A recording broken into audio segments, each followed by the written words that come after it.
बिस्मिल्लाहिर्रहमानिर्रहीम। Good evening तमाम दोस्तों को दी अकाउंटेंट्स प्लेटफॉर्म की तरफ से खुशामदीद। उम्मीद है कि आप सब ठीक होंगे और खैरियत से होंगे।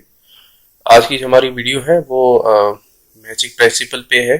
पिछली जो हमने वीडियो बनाई थी वो हमने बनाई थी प्रूडेंस कॉन्सेप्ट पे, और उसमें हमने आपको कहा था कि आगे जाके हम मैचिंग कॉन्सेप्ट या मैचिंग प्रिंसिपल भी हम आपको गाइड करेंगे।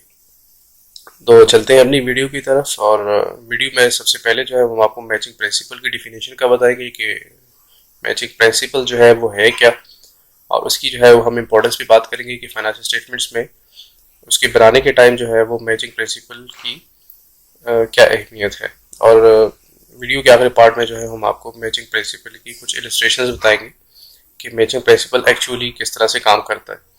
तो चलते हैं सबसे पहले मैचिंग प्रिंसिपल के डिफिनेशन की तरफ। तो मैचिंग प्रिंसिपल जो है वो जो हमारे पास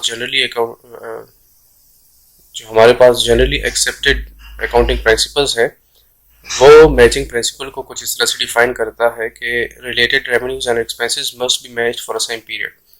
कहने का मतलब ये है कि मैचिंग प्रिंसिपल जो है वो ये देखता है कि आपका जितनी भी एक खास पीरियड के लिए जितनी भी रेवेन्यूज हैं और जितनी भी उस पीरियड से रिलेटेड एक्सपेंसेस हैं उनको हम मैच कर रहे होते हैं। इसका मतलब ये है कि किसी खास पीरियड में जितना भी रेवेन्यू एक बिजनेस अर्न करती है, उस रेवेन्यू को अर्न करने के लिए जितनी भी एक्सपेंसेस इनकर होती हैं उसको हम मैच करते हैं, और इसी को जो है मैचिंग प्रिंसिपल कहते हैं। अब जब मैचिंग प्रिंसिपल की हम बात करते हैं तो जब भी हम फाइनेंशियल स्टेटमेंट्स बनाते हैं तो ये एक फंडामेंटल रोल जो है वो प्ले करता है, और फाइनेंशियल स्टेटमेंट्स जब भी बनते हैं उसमें मैचिंग प्रिंसिपल को मद्देनजर रखा जाता है। इस प्रिंसिपल की रूह से जितनी भी बिजनेसेस हैं वो रेवेन्यू अर्न करने के लिए जो एक्सपेंसेस इनकर करती हैं उनका मैच करना बहुत ज़्यादा ज़रूरी है। और मैचिंग प्रिंसिपल जो है वो एक्रूअल बेस्ड अकाउंटिंग को भी अडॉप्ट करता है, जहाँ पे हम एक्सपेंस जब भी क्रिएट होता है या कोई एक्सपेंस आप लोग इनकर करते हैं तो वो ज़रूरी नहीं है कि जब आप उसको पे करें तो आप उसको रिकॉग्नाइज करें। तो जब भी आपने कोई एक्सपेंस आपने इनकर किया तो उसका जो है वो आपने वेट नहीं करना, और उसको आप जो है अपने पास रिकॉर्ड करते हैं उसी पीरियड से। इसी तरह से अगर हम बात करें रेवेन्यू रिकॉग्निशन प्रिंसिपल से रिलेटेड, तो रेवेन्यू रिकॉग्निशन प्रिंसिपल जो है वो यही कहता है कि आपका रेवेन्यू जो है आप उसको रिकॉग्नाइज करें और आप आपको अपने फाइनेंशियल स्टेटमेंट्स में उसको रिकॉर्ड करें जब भी आप उसको अर्न करें। और इसमें जो है आपने यही नहीं देखना कि आपके पास पेमेंट कब आती है। जब आपने एक काम किया, जब आपको एक रेवेन्यू अर्न हुआ, आप उसकी रिकॉर्ड आप कर सकते हैं अपने पास। तो इन सिंपल वर्ड जो है वो बिजनेसेस को वेट नहीं करना पड़ता कि कस्टमर से कैश आएगा तो तब जाके हम अपना रेवेन्यू अर्न करेंगे। तो रेवेन्यू रिकॉग्निशन प्रिंसिपल जो है वो इसी पे बेस करता है। ये बड़ा सिंपल है, और जब भी आप रेवेन्यू जो है वो उसको अर्न करें तो आप उसको जो है वो स्ट्रेट अवे रिकॉर्ड कर लें और आपको वेट नहीं करना पड़ेगा। जो अगर हम इम्पोर्टेंस की हम बात करें कि मैचिंग कॉन्सेप्ट जो है या मैचिंग प्रिंसिपल का मेन रीज़न क्या है, हम इसको क्यों यूज़ करते हैं, तो जब भी हम फाइनेंशियल स्टेटमेंट्स बनाते हैं उसमें मैचिंग प्रिंसिपल को यूज़ करने का मेन जो पर्पस है वो यही है कि आपके जो बैलेंस शीट के आइटम्स हैं या आपके जो इनकम स्टेटमेंट के आइटम्स हैं उसमें इनकन्सिस्टेंसी ना आए। कहने का मतलब ये है कि अगर आप कोई भी ऐसा एक्सपेंस है कि अगर आप उसको गलत टाइम पे आप उसको रिकॉर्ड कर लें। एग्जांपल हम लेंगे, सपोज आपका ईयर एंड जो है वो जून है और आपका कोई एक्सपेंस जो है वो पर्टेन करता है जून से, लेकिन आप उसको रिकॉर्ड नहीं करते और आप उसको रिकॉर्ड करते हैं जुलाई में जाके। तो ये एक चीज़ आपके साथ, ये आपके फाइनेंशियल स्टेटमेंट्स को जो है वो बड़ा डिटीरियोरेट कर सकती है, और आप एक इनएक्यूरेट इन्फॉर्मेशन जो है उनकी फाइनेंशियल स्टेटमेंट के जो यूजर्स हैं उनको आप डिलीवर कर रहे हैं। इसी तरह से ऐसा कोई एक्सपेंस है जो जुलाई से पर्टेन करता है लेकिन आप उसको जून में ले लेते हैं, तो उसकी वजह से आपके जून के जो प्रॉफिट्स हैं वो अंडरस्टेट हो जाएंगे, और जो है वो आप इस चीज़ को आप अवॉइड कर सकते हैं अगर आप मैचिंग प्रिंसिपल को सही से अगर आप उसको अडॉप्ट करें। वीडियो के आखिर में जो है वो हम जाएंगे कुछ इलस्ट्रेशंस के ऊपर कि मैचिंग प्रिंसिपल जो है वो कहाँ पे यूज़ होता है, और उसका जो है वो मेन कौन सी एग्जांपल्स हैं हमारे पास।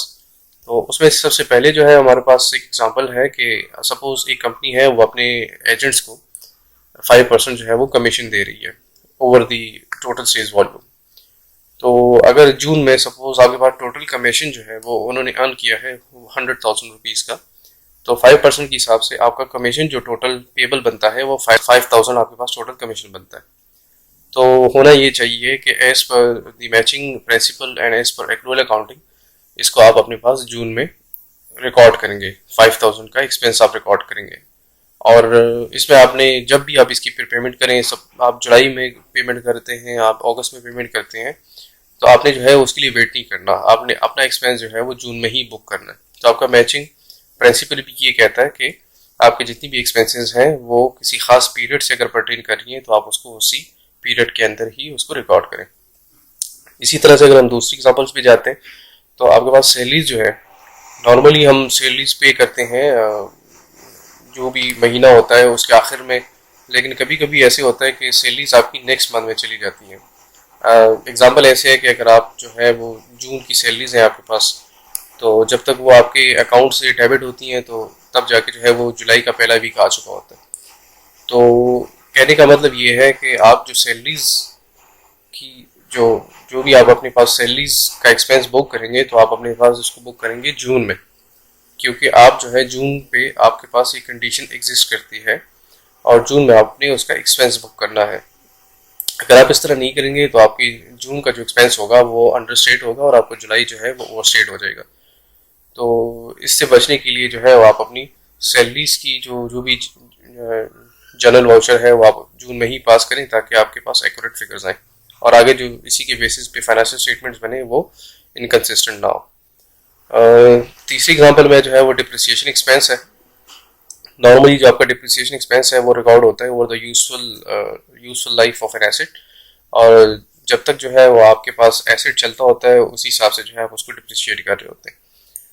और ये एक मैचिंग कॉन्सेप्ट का एक बेहतरीन एग्जांपल है कि जब तक आपका एसेट जो है वो इस कंडीशन में है कि आप उसको यूज़ करें तो तब तक जो है वो आप उसको डिप्रिशिएट कर सकते हैं। अब फिर आगे फिर डिपेंड करता है कि आप जो है वो एसेट की नेचर क्या है और उसकी यूजफुल लाइफ कितनी है। अगर उसकी यूजफुल लाइफ सपोज 5 ईयर्स हैं तो आप उसको डिप्रिशिएट करते हैं, और 5 ईयर्स लाइफ तो 5वें साल जाके जो है वो आपका एसेट कम्प्लीटली जो है वो उसकी बुक्स में वैल्यू आपके पास जीरो हो जाती है या 1 रुपये रह जाती है। इसकी एग्जांपल जो है वो आप गाड़ी के लिए लें। गाड़ियाँ नॉर्मल जो है वो कार्स हो गई, व्हीकल्स हो गई, आपके पास 5 ईयर्स पे जाके डिप्रिशिएट हो जाती हैं। तो पहले साल जो है वो उसकी डिप्रिसिएशन एक्सपेंस उसका ज़्यादा होता है, जाहिर बात है आपकी गाड़ी नई होती है और नई गाड़ी जो है वो उसके जो इनफ्लोज हैं या उससे जो बेनिफिट्स हैं वो ज़्यादा होते हैं, तो अकॉर्डिंगली जो है उसका एक्सपेंस भी ज़्यादा आ रहा होता है। और इसी तरह जो है वो 5वें साल पे जाके आपकी एसेट की वैल्यू जो है वो काफ़ी कम हो जाती है। अगर हम रिड्यूसिंग बैलेंस मेथड पे हम जा रहे हैं तो 5वें साल जाके आपका डिप्रिसिएशन एक्सपेंस भी कम होता है और उसकी जो यूजफुल लाइफ होती है वो भी ऑलमोस्ट वो ख़त्म हो जाती है, कंज्यूम हो जाती है सारी। इसी तरह हम चौथी एग्जांपल में हम कॉन्ट्रैक्ट रेवेन्यू की अगर हम बात करें तो अगर कोई बिजनेस है और उसने जो है वो किसी पार्टी सेकंड पार्टी के साथ जो है वो कॉन्ट्रैक्ट किया हुआ है और अब कॉन्ट्रैक्ट कंप्लीट हो गया और डिलीवरी ऑफ गुड्स थी या डिलीवरी ऑफ सर्विसेज थी वो हो गई है, तो रेवेन्यू जो है वो आप रिकॉर्ड कर सकते हैं। और इसके लिए जो है वो ज़रूरी नहीं कि आप वेट करें और आपके पास जब पेमेंट आएगी तो आप तब जाके अपना कॉन्ट्रैक्ट रेवेन्यू रिकॉर्ड कर सकते हैं। तो ये था मैचिंग प्रिंसिपल से रिलेटेड कुछ एग्जांपल्स थी और मुझे उम्मीद है कि आपको जो है वो काफ़ी इससे इंफॉर्मेशन मिल गई होगी। और नेक्स्ट वीडियो तक जो है वो आपसे हम इजाज़त चाहेंगे। अपना बहुत सारा ख्याल रखिएगा। अल्लाह हाफिज़।